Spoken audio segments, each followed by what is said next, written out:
ஆகவே நான் முதல் குறிப்பாக வரவிடுங்கள் என்கிற ஒரு தலைப்பை நான் உங்களுக்கு தருகிறேன். பிள்ளைகளை வரவிடுங்கள். இயேசுவினிடத்திலே வருவதற்கு தடை செய்யாதிருங்கள். பிள்ளைகள் இயேசுவிடத்திலே வருவதற்கு அவர்களை தடை செய்வது யார்? யார் தடை செய்கிறார்கள், யார் தடுக்கிறார்கள் என்ற கேள்வி நமக்கு உண்டாகிறது. சொல்லுங்க பாப்போம், யாரை இயேசு இடத்துல பிள்ளைகள் வருவதற்கு தடை செய்தார்கள்? நான் சொன்னேன் இல்லையா, சண்டே ஸ்கூல் ஆரம்பிக்கணும்னு சொல்லி ஆரம்பிச்சாரு. எங்கிருந்து அதற்கு எதிர்ப்பு தெரிவிக்க கூடாதோ அங்கிருந்து எதிர்ப்பு தெரிவித்தார்கள். அதுபோல இயேசுவோடு இருந்த சீஷர்கள் தான் என்ன செஞ்சாங்க? அவர்களை தடை செய்தார்கள். லூக்கா 18ஆம் அதிகாரம் 15ஆம் வசனத்திலே பார்க்கிறோம். சீஷர்கள் அவர்களை என்ன செஞ்சாங்களாம்? அதட்டினார்கள். அவர்களை அதட்டினார்கள், தடை செய்தார்கள், தடுத்தார்கள். சீ, அந்த பக்கம் போ, இயேசுவிடத்தில் வராத. கூடையே இருந்தவர்கள், இயேசுவோடு இருந்தவர்கள், அவர்கள் தான் அவர்களை தடுத்தார்கள். லூக்கா 18ஆம் அதிகாரத்தின் 38ஆம் வசனத்திலே ஒரு பார்வையற்ற மனிதனை பார்க்கிறோம். இந்த நிகழ்வு மத்தேயு 20:30, மார்க் 10:48 ஆகிய சுவிசேஷங்களிலும் வருகிறது. ஒருவேளை அந்த மனிதனுடைய பெயர் பர்திமேயு என்று சொல்லி ஒரு சுவிசேஷத்தில் சொல்லப்பட்டிருக்கிறது. இந்த பர்திமேயு இயேசு வருகிறார் என்று கேள்விப்பட்ட உடனே அவன் என்ன செய்தானா? என்ன சொன்னா? தாவீதின் குமாரனே, எனக்கு இறங்கும் என்று கூப்பிட்டான். உடனே என்ன நடந்தது? ஐயோ, இயேசுவை ஒருத்தன் தேடுறானே, இவனை இயேசு இடத்துல கூட்டிட்டு போவோம்.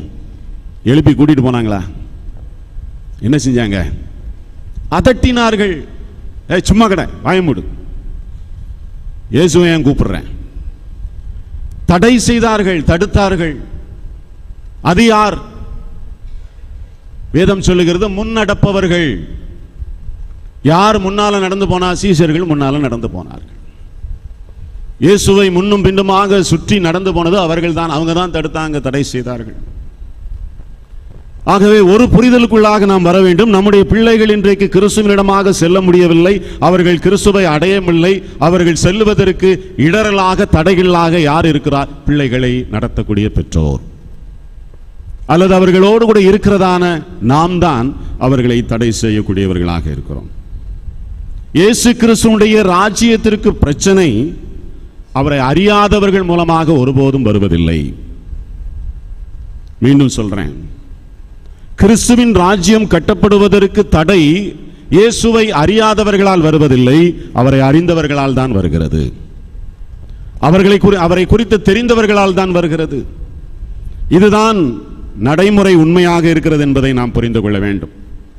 இரண்டு சின்ன உதாரணங்களை நான் வேதத்திலிருந்து சொல்லும் போது அதை நாம் நன்றாக புரிந்து கொள்ள முடியும் என்று சொல்லி நம்புகிறேன்.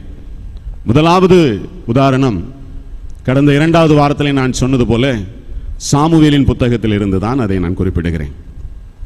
ஏலி ஒரு பிரதான ஆசாரியன், தேவனை நன்கு அறிந்தவன். அவன் தேவனுடைய ஆசாரியன், கர்த்தருடைய சந்நிதியிலே நித்தமும் அமர்ந்திருக்கக்கூடியவன். ஆனால் அவனுடைய பிள்ளைகள் தேவனிடத்தில் வரவில்லை. நான் சொல்றது புரியுதா? ஏலி தேவனுடைய சமூகத்திலேயே இருந்தான், தேவனை ஆராதிக்கிறதான ஒரு ஆசாரியனாக இருந்தான், கர்த்தருடைய மனிதனாக இருந்தான், இஸ்ரவேல் ஜனங்களை வழிநடத்தக்கூடிய ஒரு இடத்துல இருந்தான். ஆனால் தன்னுடைய பிள்ளைகளை அவன் தேவனிடமாய் வழிநடத்தவில்லை. அவர்கள் தேவனிடத்தில் வருவதற்கு அவன் தடையாயிருந்தான் என்று சொல்லி நாம் புரிந்து கொள்ள வேண்டும். ஏன் அவர்கள் தேவனிடத்திலே வரவில்லை, அல்லது எது அவர்களை தடை செய்தது என்பதை நாம் சற்று ஆழ்ந்து கவனிக்கும் பொழுது ஏலிதான் தடை செய்திருக்கிறார், வேற யாரும் அவங்களை தடை செய்யல. சாமுவேல் சிறு குழந்தையாக இருக்கும் போது தேவனுடைய ஆலயத்திலே கொண்டு வந்து விடப்பட்டான். ஏலி என்ன செய்திருக்கணும்? தன்னுடைய பிள்ளைகளை சாமுவேலோடு சேர்ந்து நீங்கள் என்ன செய்யுங்க, இந்த ஆலயத்தில் பணிவிடை செய்யுங்கள். ஆனால் ஏலி அதை செய்யவில்லை. அதை அவன் பார்த்துக்கிடுவான், நீ போ. இதே வார்த்தை இன்றைக்கு நாம சொல்றோம், ஞாபகம் இருக்குதா? ஆலயத்தில் ஒரு காரியம், ஆலயத்தில் ஒரு வேலை, ஆலயத்தில் ஒரு விஷயம், ஒரு விசேஷம், ஒரு நல்ல காரியம், ஒரு சின்ன உதவி, அதெல்லாம் அவங்க பார்த்துக்கிடுவாங்க, நீ எல்லாம் போக வேண்டாம், நீ போ, ஸ்கூலுக்கு போ, டியூஷனுக்கு போ, வேற ஏதாவது வேலையை பார்த்து அனுப்பி. இது ஏலி செய்த விஷயம், ஏலி செய்த காரியம். அது சாமுவேல் பார்த்துக்கிடுவான், நீ எல்லாம் போய் ஒன்றும் செய்ய வேண்டாம், உனக்கு உண்டான வேலையை பாரு, நீ படிக்க போ. அன்புக்குரிய தேவ பிள்ளைகளே, ஏலி தன்னுடைய பிள்ளைகள் கிறிஸ்துவனிடமாய் தேவனிடமாய் வருவதற்கு தடையாய் இருந்தான். ஆனால் ஏலிக்கு ஒரு நினைவு இருந்தது. என்ன நினைப்பு இருந்ததுன்னா, தன்னுடைய இடத்திலே தன்னுடைய பிள்ளைகளை ஆசாரியர்களாக மாற்றிவிட்டான். ஏலிக்கு அப்புறம் அவனுடைய பிள்ளைகள் தான் அந்த ஆசாரிய தொழிலை செய்ய வேண்டும் என்கிற நிலையை ஏற்படுத்தி வைத்தான். அது பரம்பரையாக வரக்கூடிய ஒரு பாரம்பரிய ஒரு பட்டம், ஆசாரிய பட்டம். அதில் எந்த பெரிய காரியமும் கிடையாது. ஆனால் ஏலிக்கு என்ன நினைவு இருந்தது, நமக்கு பிறகு நம்ம பிள்ளைகள் இந்த இடத்துல இருப்பாங்க, அவங்க தேவனுடைய வேலையை செய்வார்கள், தேவனோடு இருப்பார்கள். அதுதான் அவன் போட்ட தப்பு கணக்கு. தேவனிடத்திலே வருதல் அல்லது தேவனை அறிகிற அறிவை அவர்கள் பெற்றுக்கொள்ளுதல் என்பதற்காக எந்த சிரத்தையும் எடுக்காதபடிக்கு நாம சில வழிகளை அமைத்து கொடுத்து விட்டோம், ஒரு ரூட்டை போட்டு கொடுத்துட்டோம், நம்ம பிள்ளைங்க அப்படியே அதில் வந்துருவாங்க. தவறான கணக்கு. ஏலி அவ்விதமாய் தவறான கணக்கை போட்டான். அவர்களை ஆசாரியர்கள் ஆக்கி விட்டாச்சு, அவர்களுக்கு ஆசாரிய பட்டத்தை கொடுத்தாச்சு, அவங்க தேவனிடத்தில் இருப்பார்கள், தேவ ஊழியத்தை செய்வார்கள். கிடையவே கிடையாது, செய்யவே இல்லை அவங்க. என் அன்பான தேவ பிள்ளைகளே, பர்சனலாக நாம் நம்முடைய பிள்ளைகள் தேவனை சந்தித்து விட்டார்கள் என்கிற உறுதி நமக்கு எப்பொழுது வரும், அப்பதான் நம்ம அவர்களை தேவனிடத்தில் நடத்தி இருக்கிறோம்னு அர்த்தம். யாக்கோபு தேவனுடைய காரியங்களை நேரடியாக பார்த்தான். அவர் அவனோடு நேரடியாக பேசினார், தன்னை வெளிப்படுத்தினார். பெத்தேல்ல வச்சு ஆண்டவர் சொல்றாரு அவங்கிட்ட, நான் உன் முற்பிதாக்களின் தேவன், உன் ஆபிரகாமின் தேவன், ஈசாக்குடைய தேவன். அதையெல்லாம் அவன் பொருட்படுத்தல. நான் இதை கடந்த நாட்களில் சொன்னேன். லாபானுடைய வீட்டில் இருந்து அவன் 2 பரிவாரங்களோடு திரும்பி வரும் பொழுது தன்னுடைய சகோதரனை நினைத்து பயப்படுகிறான். உயிருக்கு ஆபத்து, இப்பொழுது என்ன செய்ய தெரியல. ஆனால் ஏதோ ஒரு விடுதலை அவனுக்கு தேவையாயிருந்தது. எப்படி ஆகிலும் அவன் ஒரு பாதுகாப்பை பெற்றாக வேண்டும். ஒரு விஷயத்தை செஞ்சான். அதுவரையிலும் அவன் தேவனை அறியவில்லை. எப்பொழுது அறிந்தான், எல்லாரையும் அக்கறைப்படுத்தினான். யாப்போக்கு நதியை கடந்தான், தேவனோடு தனிமையிலே இருந்தான், ஆண்டவரோடு தனிமையிலே அவரை சந்தித்தான். அப்பந்தான் அவன் ஆண்டவரை அறிந்தான். அப்பந்தான் தேவன் யார் என்று புரிந்து கொண்டான். அன்புக்குரிய தேவ பிள்ளைகள், நம்முடைய பிள்ளைகள் நாம் ஆராதிக்கிற தேவன் யார் என்பதை புரிந்து கொள்ள வேண்டும். அதற்கு இடம் தராத வரையிலும் நாம் அவர்களை தடுக்கிறோம்.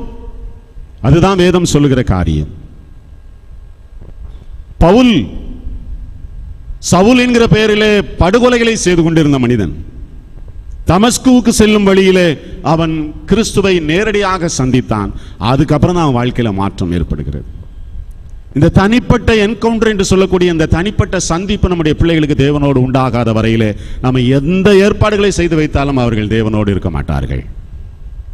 ஏலியினுடைய பிள்ளைகள் ஆசாரிய பட்டத்திலே வந்த உடனே அவர்கள் தேவனுடையவர்களாக இருப்பார்கள்? இல்லை, அவங்க இல்லை. வேதம் சொல்லுகிறது, அவர்கள் செய்கிற அந்த அநியாயம் ஆலயத்திலே ஜனங்கள் பலி செலுத்துவது நிமித்தமாய் மனம் கசந்து போனார்கள். எதுக்குடா பலி செலுத்துறோம்? மக்கள் வேதனை அடைந்தார்கள். அந்த அளவுக்கு அவர்களுடைய தொல்லை, அவர்களுடைய முரட்டாட்டம், அவர்களுடைய மோசமான சுபாவங்கள் காணப்பட்டது. இது ஒரு பக்கம் இருந்தாலும் சாமுவேலை நாம் பார்க்க வேண்டும். 1 சாமுவேலை நாம் சிந்திக்கும் முன்பதாக தொடர்ந்து இந்த ஏலியினுடைய காரியங்களை நான் சொல்லி முடித்து விடுகிறேன். 1 சாமுவேல் 2:29 நாம் பார்க்கிறோம், அங்கே தேவன் ஏலியை குற்றம் சாட்டுகிறார்.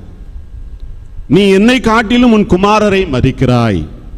இதுதான் ஏலியை குறித்து தேவனால் சொல்லப்பட்ட ஒரு குற்றச்சாட்டு. உனக்கு யார் பெருசா இருக்கா? உன் பிள்ளைங்க பெருசா இருக்காங்க. ஏலியை ஒரு தீர்க்கதரிசி வந்து எச்சரிக்கிறான், கேட்கல. அதை அவன் சரி செய்யல. பின்னதாக சாமுவேலை கொண்டே ஆண்டவர் ஏலியை எச்சரிக்கிறார். அதையும் அவன் கவனிக்கவில்லை. 1 சாமுவேல் 3:13 வாசிக்கிறோம், தன் குமாரர்கள் தங்கள் மேல் சாபத்தை வரப்பண்ணுகிறார்கள் என்பதை அவன் நன்கு அறிந்திருந்தான். ஏலிக்கு நல்லா தெரியும் தான் பிள்ளைங்க பண்ற அநியாயம் அட்டூழியம் எல்லாம் அவன் காதுல வந்து உழுது. அவன் சொல்றான், என் காது கேட்க நான் கேள்விப்படுகிறேன், நீங்க இப்படி பண்றீங்களே. எல்லாம் அவனுக்கு தெரிந்திருந்தது. ஆனாலும் அவன் தன் பிள்ளைகளை கண்டிக்கவில்லை.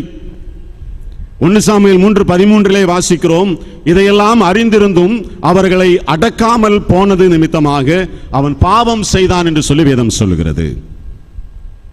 நம்முடைய பிள்ளைகள் ஒரு தவறு செய்கிறார்கள், ஒரு குற்றம் அவர்கள் மேலே சாட்டப்படுகிறது, எப்படியோ ஒரு விஷயத்தை நம்ம கேள்விப்படுகிறோம். அவர்களை கூப்பிட்டு நீங்கள் கண்டிக்காவிட்டால் அவர்கள் செய்த அந்த குற்றத்திற்கான பாவம் உங்க மேல சுமரும்.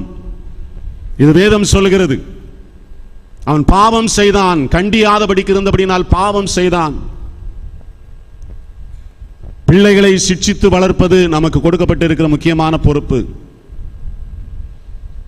தன் புத்திரனை நேசிக்கிறவன் என்ன செய்கிறான்? சிட்சிக்கிறான். பிரம்பை கையாடாதவன் புத்திரனை பகைக்கிறான். பிள்ளைகளை பகைக்கிறார்கள். கண்டிக்க வேண்டும். எந்த வயதிலே கண்டிக்க வேண்டும் அந்த வயதிலே கண்டிக்க வேண்டும். 5 விளையாதது 50 என்ன செய்யாது. ஏலியும் தன்னுடைய பிள்ளைகளை கண்டித்தார். எப்ப கண்டித்தாரு? வேதம் சொல்கிறது 1 சாமுவேல் 2:22 வாசிக்கிறோம், அவன் மிகவும் கிழவனான போது தன் பிள்ளைகளை கூப்பிட்டு சொல்றான், நீங்க இப்படி எல்லாம் பண்ணாதீங்க. ஒருவன் மனிதருக்கு எதிராக பாவம் செய்தால் அது மன்னிக்கப்படும், தேவனுக்கு எதிராக பாவம் செய்தால் என்ன செய்ய முடியும்? ரொம்ப மென்மையான போக்கு. கண்டிக்கிறான், கண்டிக்காம இல்லை, ஆனா கண்டிக்கிறான். எப்ப கண்டிக்கிறான்? வயது அவர்கள் தவறு செய்கிற நேரத்தில் கண்டிக்காமல் வயசான காலத்தில் நம்மளை ஒரு பொருளாவே மதிக்க மாட்டாங்க வீட்டில். அந்த நேரத்தில் போய் நம்ம கண்டிச்சோம்னா அது யாருக்கு மண்டையில் ஏறும்? சும்மாவே நமக்கு ஒரு ரெஸ்பெக்ட் இருக்காது. அப்படிப்பட்ட சூழ்நிலையில் நாம் கண்டித்து அவர்கள் எங்கே கேட்பார்கள்? ஏலி அந்த நேரத்திலே அவர்களை கண்டித்தான். சாமுவேலை வைத்து தேவன் எச்சரிக்கிறார். 1 சாமுவேல் 3:18 பின்பகுதியிலே அந்த வசனத்தை எனக்காக யாராவது வாசியுங்கள்.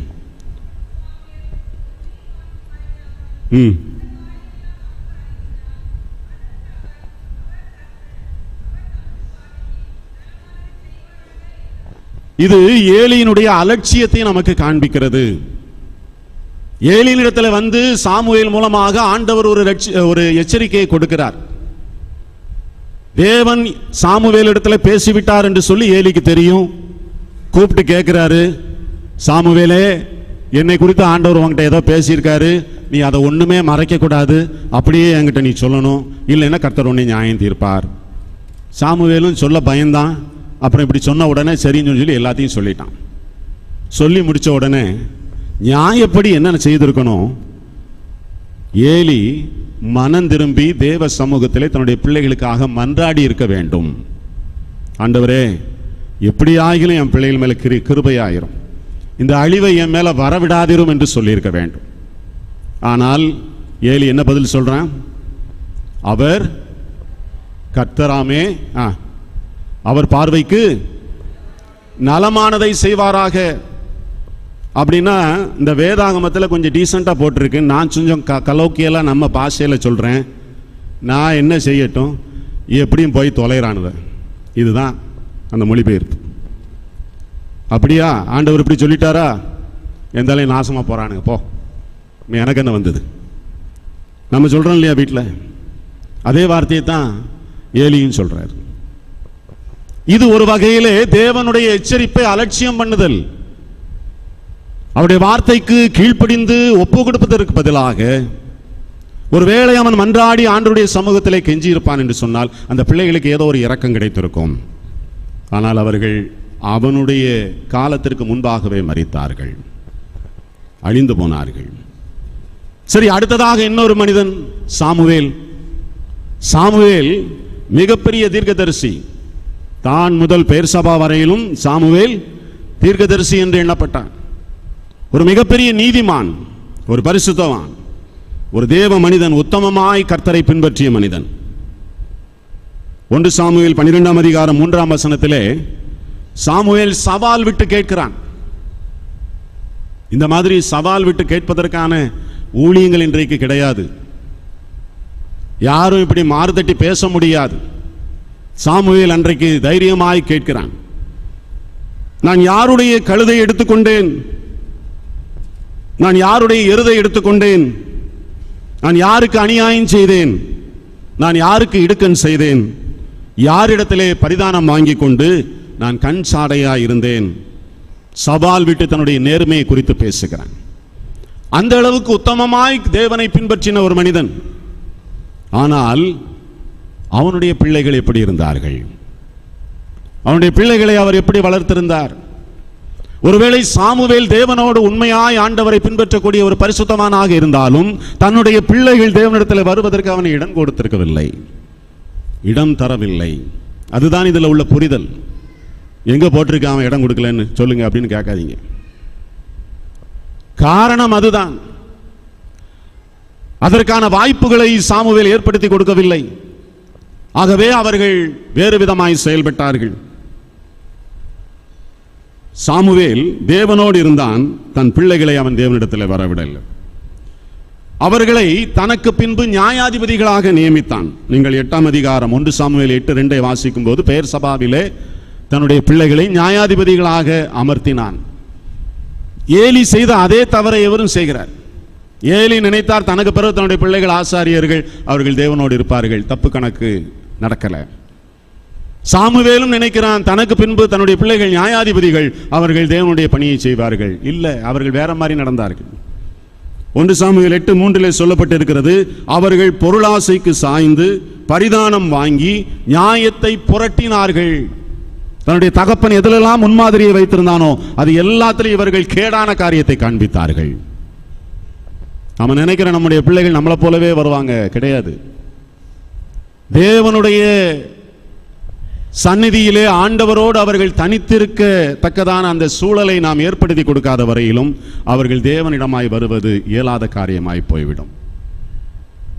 சாமுவேல், ஏலி தன்னுடைய பிள்ளைகளை தேவனை காட்டிலும் அதிகமாய் நேசித்து விட்டார்கள். அவர்களுக்கு அதிக முக்கியத்துவத்தை கொடுத்து விட்டார்கள். தம்பி, வாலிபர் கூட்டத்துக்கு போ, சண்டே ஸ்கூலுக்கு போ. இல்லை, நான் போக முடியாது.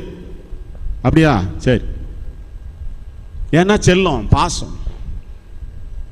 நம்ம கேட்டோம்னா சொன்னா கேட்கவே மாட்டேங்க. ஐயா, நீங்க எத்தனை தடவை சொன்னீங்க? ஒரு தடவை சொன்னேன். முடியாதுன்னு சொன்னா அந்த விட்டுட்டேன். இதுதான் ஏலியும் சாமுவேலும் செய்த காரியமாக இருக்கிறது. தேவனிடத்தில் அவர்கள் வருவதற்கு அவர்கள் இடம் கொடுக்கவில்லை. அருமையான தேவ பிள்ளைகளே, அவரிடத்தில் வரவிடுங்கள், கர்த்தரிடத்தில் வரவிடுங்கள். நீ ஜெபம் பண்ணு. போன தடவை சொன்னதை தான் சொல்றேன். எந்த ஒரு காரியத்தையும் கேட்ட உடனே வாங்கி கொடுக்கிற பழக்கம் நமக்கு வேண்டாம். நீ முழங்கால் போட்டு ஜெபம் பண்ணு. இந்த காலேஜில் தான் சீட்டு வேணும், அப்போ போய் ஜெபம் பண்ணு. ஆண்டவரிடத்தில் கேளு. அங்கெல்லாம் நிறைய செலவாகும், என்னால் கொடுக்க முடியாது. நீ ஜெபம் பண்ணு, ஆண்டவர் நினைச்சா நடக்கும். உனக்கு மெரிட்லேயே கிடைக்கும். கவுன்சிலிங்கில் நீ கேட்குற இடம் கிடைக்கும். கர்த்தரிடமாய் நடத்துங்கள், தேவனிடமாய் வருவதற்கு இடம் கொடுங்கள். ஒவ்வொரு சின்ன சின்ன விஷயத்திலும் அவர்கள் தேவனை சார்ந்து கொள்வதற்கான பழக்கத்தை ஏற்படுத்துவது நமக்கான ஒரு நல்ல காரியமாக இருக்கும். தேவனோடு இருந்தவர்களே அவர்களை வரவிடாதபடிக்கு தடுத்து விட்டார்கள். நாம் ஏமாத்திரம் ஏலியை விட, சாமுவேலை விட நாம் பெரிய ஒரு தேவனோடு உள்ள ஐக்கியத்தில் இருக்கிறோமா? கிடையாது. அப்ப நம்ம பிள்ளைகளுடைய எதிர்காலம் என்னவாகும்? சற்று சிந்தித்து பார்க்க வேண்டும். இரண்டாவதாக, அவர்களை வளரவிட வேண்டும். முதலாவது சொன்ன அவர்களை தேவனிடத்தில் வரவிட வேண்டும். இரண்டாவது, வளரவிட வேண்டும். யாத்திராகமம் 2ஆம் அதிகாரம் 9ஆம் வசனம் வாசிங்க. 2:9.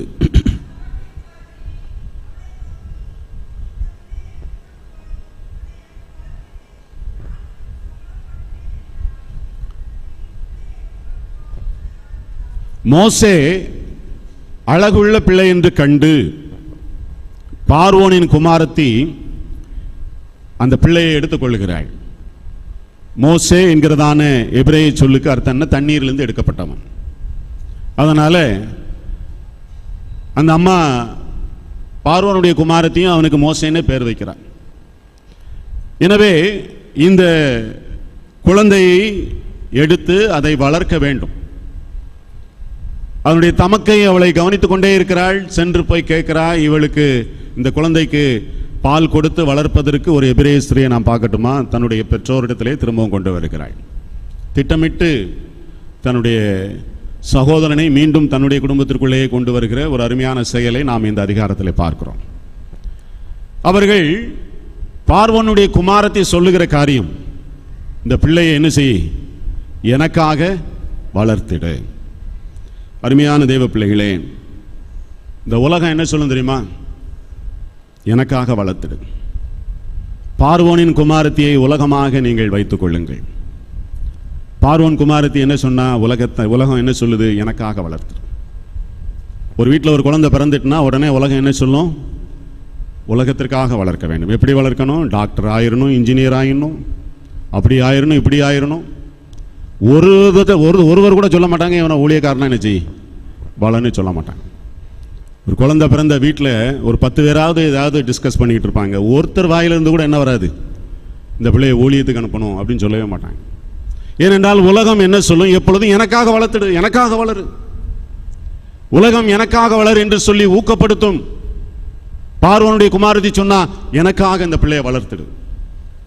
அந்த பிள்ளை போய் சேர வேண்டிய இடத்துக்கு போச்சு, தன்னுடைய தாய் இனத்திற்கு போச்சு.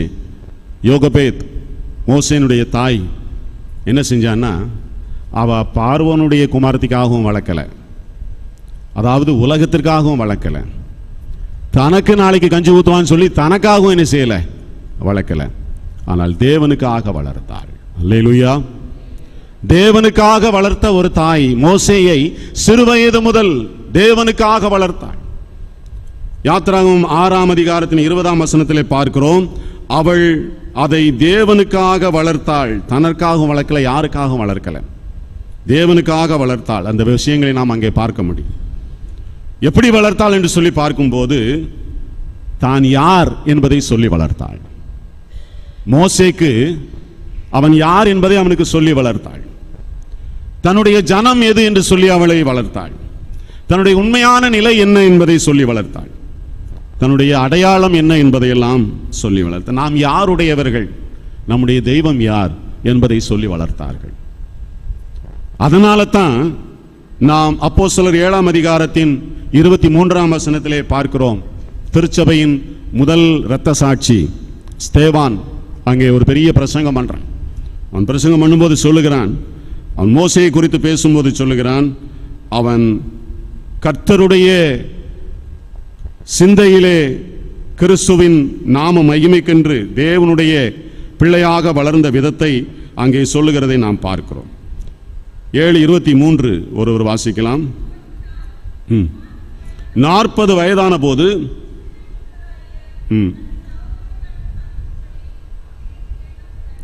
தன்னுடைய சகோதரர்களை சென்று சந்திக்க வேண்டும் என்கிற எண்ணம் அவனுடைய இருதயத்தில் உண்டாயிற்று. எப்படி வந்தது? தாயினுடைய வீட்டில் அவன் சிறுபிராயம் மட்டும்தான் இருந்தான். அவன் வளர்ந்த உடனே அங்கே கொண்டு போய் விட்டுட்டான். அப்ப அந்த யோகபேத் என்கிற அந்த தாய்க்கு கிடைத்த காலங்கள் மிக மிக குறுகலான காலங்கள். ஒரு ஏஜ், சிறு வயது என்று சொல்லக்கூடிய வயது, நம்முடைய கணிப்பின்படி ஒரு 12 வயது. அந்த 12 வயது வரைக்கும் ஒரு வேளை கிடையாது, பதிவுகள் கிடையாது, நாம யூகித்துக் கொள்கிறோம். 12 வயது வரையிலும் அந்த தாயிடத்திலே அவன் இருந்திருக்கக்கூடும். அப்பொழுது அவனுடைய இருதயத்திற்குள்ளாக அவள் செலுத்த வேண்டிய காரியங்கள் எல்லாத்தையும் சொல்லிட்டான். நாம யாரு, நம்முடைய ஒரிஜினாலிட்டி என்ன, நம்முடைய சொந்த தேசம் எது, நாம் இங்கே என்னவா இருக்கிறோம், நாம் அடிமைகளாக இருக்கிறோம், பார்வோனுக்கு அடிமைகளாக இருக்கிறோம். நீ இப்போ நாளைக்கு பார்வோனுடைய வீட்டுக்கு போற, நீ அங்கே போன பிறகும் உன் ஜனத்தை மறந்துடாத. இந்த எண்ணங்கள் அவனுடைய இருதயத்திலே கரு கொண்டது. 40 வயதான போது தன்னுடைய ஜனங்களை பார்க்கும்படி அவனுடைய எண்ணம் உருவாயிற்று. தன்னுடைய ஜனத்தை சேர்ந்த ஒருவனுக்கு ஒரு அநீதி நடக்கும்போது அதை குறுக்கிட்டு அவன் கேட்கத்தக்க அளவுக்கு அவனுக்குள்ளாக போதனைகள் தரப்பட்டது. வளர்த்தல், கிறிஸ்துவுக்குள்ளாக வளர்த்தல், தேவனுக்குள்ளாக வளர்த்தல், ஆண்டவரை அறிகிற அறிவோடு வளர்த்தல். அன்புக்குரிய தேவ பிள்ளைகளே, சண்டே ஸ்கூல் ஏன் ரொம்ப முக்கியம்னு சொன்னா, அந்த குறிப்பிட்ட பருவம் நம்ம சொல்வதை முழுமையாக அந்த இருதயம் அங்கீகரிக்கும், ஏற்றுக்கொள்ளும். இந்த குழந்தைகள் இந்த பருவத்திலே கற்றுக் கொடுக்கிற விஷயங்களை அப்படியே முழுமையாக அப்சர்வ் பண்ணுவாங்க.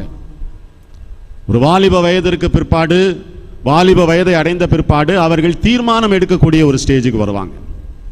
இப்பொழுது நாம் என்ன சொல்லிக் கொடுக்கிறோமோ அதை முழுமையாக ஏற்றுக்கொள்ளக்கூடிய மனநிலை, வாலிப வயதிற்கு வந்த பிற்பாடு அதிலே அவர்கள் முடிவெடுக்கக்கூடிய ஒரு மனநிலை, அதுக்கு மேலே போக போக ஒன்றும் நடக்காது.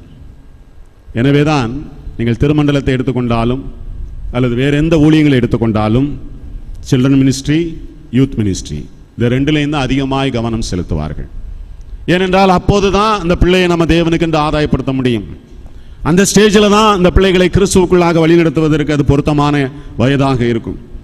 ஆகவே சிறு பிராயம் முதல் அவருடைய இருதயத்திலே கருக்கொள்ள வேண்டிய விஷயங்கள் என்ன, அதை நாம் சொல்லிக் கொடுக்க வேண்டும். ஒரு காலத்தில் பெற்றோர் தன்னுடைய பிள்ளைகளை தாத்தா பாட்டிமார்ட்ட விட்டுட்டு போவாங்க. அப்போ அந்த தாத்தா பாட்டிமார் அந்த பிள்ளைகளுக்கு, குட்டி பிள்ளைகளுக்கு கதை சொல்லுவாங்க. என்ன கதை சொல்லுவாங்கன்னு நினைக்கிறீங்க? பைபிளில் இருந்தால் கதை சொல்லுவாங்க. பைபிள் சம்பவங்களை ஒரு கதையாக சொல்லுவார்கள். இப்போ நம்ம தாத்தா பாட்டிட்டெல்லாம் விடுறது கிடையாது. ஏன்னு சொன்னால் நிறைய ஒரு வீட்டில் யாரே கிடையாது, தாத்தா பாட்டியே இருக்க மாட்டாங்க. அவங்க 2 பேர் தான் இருப்பாங்க. அப்போ அந்த பிள்ளைய தனியாக வழி நடத்துவதற்கோ அல்லது அவளை கொஞ்சம் என்டர்டெயின் பண்ணுறதுக்கோ என்ன செய்யணும்? கையில் ஒரு செல்ஃபோனை கொடுத்துட்டோம்னா முடிஞ்சுது. அது பாட்டுக்கு அமைதியாக இருக்கும். நமக்கு தொல்லை இல்லை, அதனால் நம்ம அதை அப்படி செஞ்சுருவோம். இப்போ தேவனிடத்தில் இந்த பிள்ளைகள் வழி நடத்துகிற அந்த இடம் கேப் ஆகுது. அதை நினைச்சு நம்ம எப்போ வருத்தப்பட்டிருக்கிறோம்? அந்த இடத்துல ஒரு வெறுமை காணப்படுகிறது. அதை நாம் எப்பொழுது சரி செய்ய போகிறோம்? அதனுடைய விளைவுகள் மோசமாக இருக்குமே என்று சொல்லி என்றைக்காவது நம்ம நினைத்திருக்கிறோமா? யூத பாரம்பரியத்திலே ஷெமா என்று சொல்லக்கூடிய ஒரு காரியம் உண்டு. அது யூத விசுவாச அறிக்கை என்று சொல்லுவார்கள். 26ஆம் அதிகாரம், உபாகமம் 26ஆம் அதிகாரம் 5 முதல் 9 வசனங்கள் வரையிலும் அடங்கி இருக்கிற வார்த்தைகள் அங்கே சொல்லப்பட்டு இருக்கிறது. என்னுடைய பிதாக்கள் எகிப்து தேசத்தில் என்னவா இருந்தாங்க? அடிமைகளாயிருந்தார்கள். அந்த 5ஆம் வசனத்தை ஒருவர் சத்தமாக வாசிப்போம்.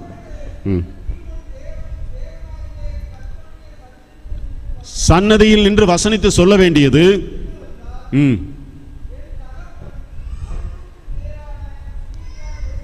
என் தகப்பன் அழிவுக்கு நேரான சீரியா தேசத்தான் எகிப்திலே போய்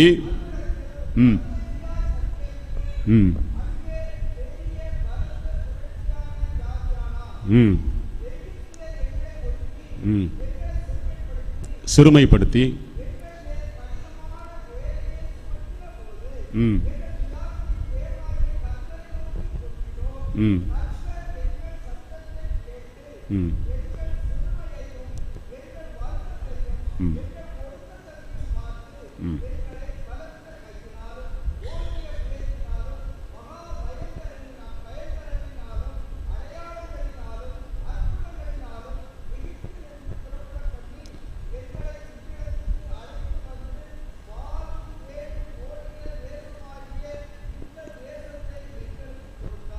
இந்த வசனங்களிலே சொல்லப்பட்டிருக்கிற காரியம் இஸ்ரவேல் மக்களுடைய உண்மை நிலை என்ன என்பது அங்கே சொல்லப்பட்டிருக்கிறது.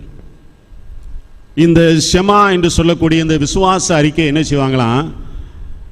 தாய்மார், கருவுற்ற பெண்கள் தங்களுடைய வயிற்றிலே குழந்தை கருவாக இருக்கும்போது 2 கைகளையும் தன்னுடைய வயிற்றிலே வைத்து தினம் சொல்லுவாங்க. கருவில் இருக்கிற குழந்தைக்கும் கற்றுக் கொடுப்பார்கள், நாம யாரு, நாம எங்கு இருந்தோம், நம்முடைய முற்பிதாக்கள் யாரு, நம்முடைய நிலை என்ன, தேவன் நம்மை எப்படி ரட்சித்தார், எப்படி இங்கு கொண்டு வந்து சேர்த்தார். அதனால தான் இன்றைக்கும் இஸ்ரவேலில் இருக்கிறதான சின்ன பிள்ளை முதல் கொண்டு தன்னுடைய நிலத்திற்காக போராடி கொண்டிருக்கிறார்கள். தாங்கள் எவ்விதமாய் தேவனால் அழைக்கப்பட்டோம், எவ்விதமாய் நடத்தப்பட்டோம் என்பதிலே அவர்களுக்கு கொடுத்த போதனைகள், அதில் நம்ம வீக்கா இருக்கிறோம். நம்ம அதை செய்யறதில்லை, வளர விடுவதில்லை.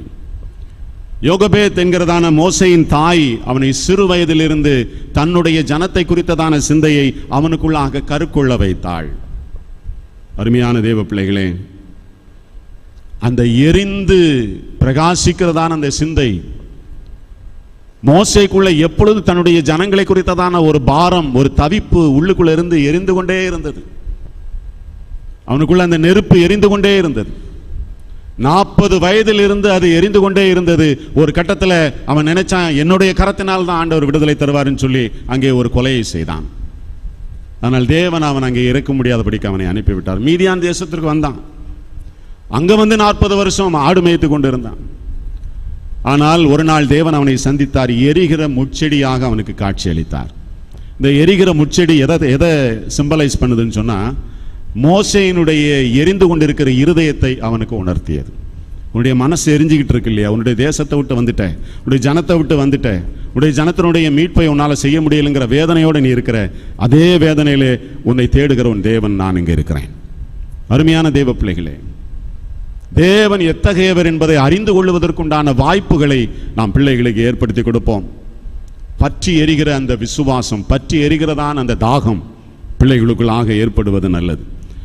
வசனம் 24 சொல்லப்பட்டு இருக்கிறது, துன்பப்பட்ட தன் சகோதரருக்கு நியாயம் செய்யும் அளவுக்கு அவனுக்குள்ள அந்த வைராக்கியம், தன்னுடைய ஜனத்திற்கான ஒரு வைராக்கியம், தன்னுடைய மக்களுக்கான ஒரு வைராக்கியம், தன்னுடைய கையினாலே விடுதலை உண்டாக வேண்டும் என்கிறதான வாஞ்சை அவனிலே உண்டாயிருந்தது. Why? Because of the words of his mother. தன்னுடைய தாயினுடைய அந்த வார்த்தைகள், சிறு வயதிலிருந்து அவனுக்கு கற்பிக்கப்பட்ட வார்த்தைகள். மிக குறைந்த காலங்களே தாயோடு இருந்தான். ஆனாலும் அவனுக்கு போதிக்க வேண்டிய விஷயங்களை மிக நன்றாக போதித்து விட்டாள். இவ்விதமாய் வளர்ப்பதற்கு நாம் ஆயத்தப்பட வேண்டும். நிறைவாக நம்முடைய பிள்ளைகளை நாம் வாழ்த்துகிறவர்களாக இருப்போம். மூன்றாவதாக அவர்களை வாழ்த்துங்கள். முதல்ல சொன்ன அவர்களை வரவிடுங்கள், இரண்டாவது வளர விடுங்கள், மூன்றாவது வாழ்த்துங்கள். 3 யோவான் 4ஆம் வசனம்.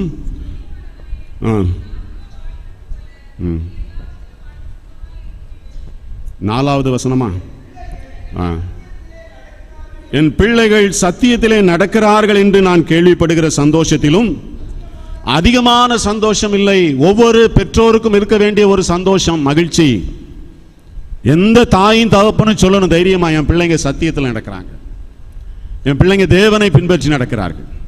ஒருவேளை அவர்கள் வறுமையில் இருக்கலாம், நல்ல வேலையில் இல்லாமல் இருக்கலாம், நல்ல ஒரு வருமானத்தில் இல்லாமல் இருக்கலாம், ஆனால் அவர்கள் சத்தியத்தில் நடக்கிறார்கள், தேவனுடைய நேரடி பார்வையில் இருக்கிறார்கள், கர்த்தருடைய அரவணைப்பில் இருக்கிறார்கள். அந்த நம்பிக்கை எனக்கு இருக்கு. நான் அந்த உலகத்தில் இருக்கணும்னு அவசியம் கிடையாது, நான் இல்லைனாலும் அவங்க நல்லா இருப்பாங்க. அல்லேலூயா. அதுதான் ஒரு பெற்றோருக்கு இருக்க வேண்டிய ஒரு கட்டாயமான ஒரு காரியம். அன்பின் சீடன் என்று சொல்லி அழைக்கப்படுகிற யோவான் அதை சொல்லுகிறார். என் பிள்ளைகள் கர்த்தருடைய தேவனுடைய சத்தியத்திலே நடக்கிறார்கள், இதை நான் கேள்விப்படுகிறேன் இல்லையா, இதுதான் எனக்கு சந்தோஷம், இதுதான் எனக்கு சந்தோஷம். பிலிப்பியருக்கு எழுதும் போது பவுல் குறிப்பிடுகிறார் 4ஆம் அதிகாரத்தின் 1ஆம் வசனத்திலே, எனக்கு சந்தோஷமும் கிரீடமுமானவர்களே இப்படியே நிலைத்திருங்கள். நீங்க நல்ல ஆண்டவருக்குள்ள இருக்கிறீங்க, அதை கேள்விப்படும் போது எனக்கு சந்தோஷமா இருக்கு, என்னுடைய தலையிலே கிரீடத்தை வைத்தது போல் இருக்குது. நீங்க இப்படியே கிறிஸ்துக்குள்ளாக நிலைத்திருங்கள். நம்முடைய பிள்ளைகள் ஆவிக்குரிய விஷயங்களில் ஆர்வம் காண்பிக்கும் போது அவர்களை ஊக்கப்படுத்துங்கள். என்னது உனக்கு நேரம் ஆயிட்டு, நீ டியூஷனுக்கு போக வேண்டாமா, ஸ்கூலுக்கு போக வேண்டாமா, பைபிளை மூடு, ஜெபம் பண்ணாத, ஓடு. எதற்கு முக்கியத்துவத்தை கொடுக்கிறோம்? கிறிஸ்துவுக்குள்ளாக அவர்கள் வளருவது. ஆலயத்துக்கு வர்ற பிள்ளைகளை தடை செய்யாதீர்கள். தனிமையில வந்து ஆலயத்தில் வந்து ஜெபம் பண்ணணும்னு ஆசைப்படுறான், போ ஜெபம் பண்ணிட்டு வா. ஊக்கப்படுத்தி உற்சாகப்படுத்துவோம், அவர்களை வாழ்த்துவோம். அந்த மாதிரியான விஷயங்களிலே நாம் அவர்களை என்கரேஜ் பண்ணுவோம். நம்முடைய குழந்தைகளை நாம வாழ்த்தணும், அதுதான் ரொம்ப முக்கியம். நீ எல்லாம் உருப்பட மாட்ட, நீ எல்லாம் சொல்ல பேச்சு கேட்க மாட்டே, நீ எல்லாம் எங்க விளங்க போற. நிறைய வீடுகளில் இந்த வார்த்தைகள் ரொம்ப சகஜமாக காணப்படுகிறது. நம்மை வேதனைப்படுத்தும் போது, நம்மை தொந்தரவு செய்யும் போது நம்முடைய பிள்ளைகளை நாம் அவ்வாறு பேசி விடுகிறோம். ஆனால் வேதம் சொல்லுகிறது அவர்களை நாம் வாழ்த்த வேண்டும். எப்படி வாழ்த்தணும்னு சொல்லியிருக்கார் 2வது வசனத்தில், பிரியமானவர்களே நீ உன் ஆத்மா வாழுகிறது போல எல்லாவற்றிலும் நீ வாழ்ந்து சுகமா இருக்கணும். அப்ப முதல்ல கவனிக்க வேண்டிய விஷயம், என்னுடைய பிள்ளையுடைய ஆத்மா நன்றாக வாழ்ந்து கொண்டு இருக்கிறதா? அவனுடைய சரீரம் நல்லா வளரும், நல்லா போறான், நல்லா விளையாட போறான், ஜிம்முக்கு போறான், அதெல்லாம் பார்க்குறோம், நல்லது. அவனுடைய மைண்டு நல்லா வளர்ந்துகிட்டு இருக்கு, நல்லா படிக்கிறான், நல்லா செய்கிறான், எல்லா வேலையும் செய்கிறான், நல்லா பார்க்குறான், அதெல்லாம் பாராட்டுறோம். அவன் ஆத்மா என்ன செய்யுது? அவனுடைய ஆத்மா எந்த நிலையில காணப்படுகிறது? அவனுடைய ஆத்மா தேவனை அறிகிற அறிவை பெற்றிருக்கிறதா? அதை குறித்து எந்த பெற்றோராவது கவலைப்படுகிறோமா? அவர்களை நாம் வாழ்த்தி ஆசீர்வதிக்க வேண்டும் என்று சொன்னால் அவர்கள் சத்தியத்திலே நடக்கிறார்கள் என்ற செய்தியை நாம் கேள்விப்பட வேண்டும் என்று சொன்னால் இந்த அடிப்படை விஷயங்கள் நம்மிடத்தில் தேவையாயிருக்கிறது. அவருடைய ஆத்மாவை குறித்த கரிசனை நமக்கு முதலாவது இருக்கிறது. ஒரு பெற்றோருக்கு தான் அந்த கடமை முழுமையாக இருக்கிறது. அந்த ஆசிரியர் பயிற்சிக்கு செல்லக்கூடியவர்களுக்கு சொல்லிக் கொடுப்பார்கள். அந்த குழந்தையினுடைய முதல் டியூட்டர் யாரு? அம்மா அப்பா தான், பிள்ளைகள் தான். அவங்க குழந்தைகளை முதல்ல விஷயங்களை சொல்லிக் கொடுக்கக்கூடிய ஆசிரியர்கள் பெற்றோர் தான், டீச்சர்ஸ் தான். டீச்சருக்கு முன்னால பெற்றோர் தான், தாய் தகப்பன் தான் அவர்களை முதலாவது வழிநடத்துகிறார்கள். ஒரு ஆண் குழந்தை அல்லது பெண் குழந்தை 5 வயது வரையிலும் அந்த பிள்ளைக்கு யாரு ஹீரோன்னா அந்த அப்பா தான், அந்த தாய் தான். ஆகவே நாம் சிறு பிராயத்திலே அந்த பிள்ளைகளை கிறிஸ்துவுக்குள்ளாக வளர்ப்பதற்கு பிரயாசப்படுதல் அது நமக்கு நன்மையை கொண்டு வரும். நம்முடைய பிள்ளைகள் கிறிஸ்துவை அறிகிற அறிவிலே வளர்கிறார்கள், நடக்கிறார்கள். அதை கேள்விப்படணும்னு சொன்னால் நம்மளே சொல்லிக்கிட்டு இருக்கக்கூடாது, என் பிள்ளை நல்லா ஜெபம் பண்ணுவான், அப்படி பண்ணுவான், இப்படி, அதெல்லாம் இல்லை. கேள்விப்படணும், இன்னொருத்தர் சொல்லணும், 3வது நபர் சொல்லணும், அன்னைக்கு பார்த்தேன் உங்கள் பையன் நல்லா ஜெபம் பண்ணிக்கிட்டு இருந்தானே, இல்லை கண்ணீர் விட்டு ஜெபம் பண்ணானே, நல்லா ஊழியத்துக்கு உற்சாகமாக வந்தானே, இன்னொருத்தருக்காக பிரேயர் பண்ணானே. இதுதான் அந்த ஆத்துமா கிறிஸ்துவிலே வளர்கிறது என்பதற்கான காரியம். அன்புக்குரிய தேவ பிள்ளைகளே, நம்முடைய பிள்ளைகளை குறித்ததான இந்த அக்கறையோடு இந்த உலக ஞாயிறு பள்ளி ஞாயிறிலே நாம் ஒரு தீர்மானத்தை எடுத்தவர்களாக நாம் நம்முடைய காரியங்களை தேவ சமூகத்தில் அர்ப்பணிப்போம். நம்முடைய பிள்ளைகளை கிறிஸ்துவிடமாய் வருவதற்கு நாம் அனுமதிப்போம். அவர்கள் வளருவதற்கு நாம் அனுமதிப்போம். அவர்களை வாழ்த்துவதற்கும் ஆயத்தமாயிருப்போம். தலை தாழ்த்தி ஜெபிப்போம். நல்ல பிதாவை உம்மை துதிக்கிறோம். உம்முடைய வசனங்களால் நாங்கள் பெற்றிருக்கிறதான அந்த வெளிச்சங்களை தொடர்ந்து உம்முடைய நாம மகிமை கண்டு நாங்கள் செயலாற்றத்தக்கதான கிருபைகளை கொடுத்து எங்களை வழிநடத்தும். இயேசுவின் நாமத்தில் வேண்டிக் கொள்கிறோம் பிதாவே.